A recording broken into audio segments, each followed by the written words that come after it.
Autre réflexion, celle autour du patrimoine immobilier de l'État. Une rencontre se penche depuis hier sur les résultats d'enquêtes effectuées sur le terrain afin de mieux cerner les contours des biens immobiliers de l'État burkinabé.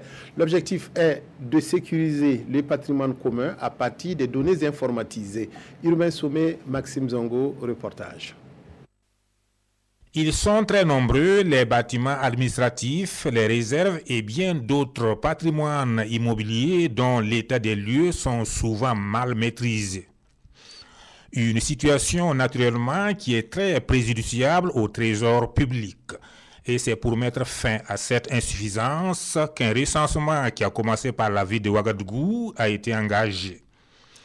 Des résultats soumis ici à l'appréciation des experts.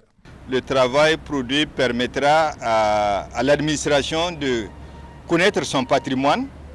Et comme nous avons fait une base de données géoréférencée, ça permettra aussi de nous affranchir des adressages des rues, des difficultés de localisation du patrimoine.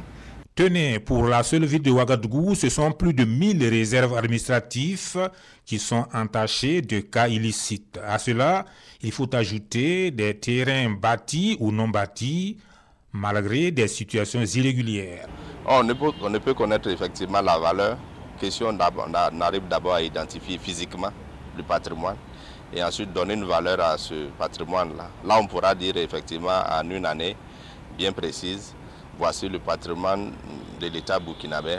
Les informations, in fine, seront reversées dans les comptes du Trésor pour aboutir à ce que nous appelons la comptabilité patrimoniale de l'État.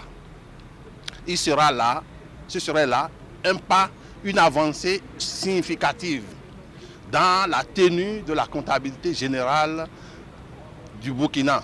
L'ambition de ce processus engagé, sécuriser entièrement le patrimoine immobilier de l'État à partir des données informatisées. Après Ouagadougou, l'opération s'étendra aux autres localités.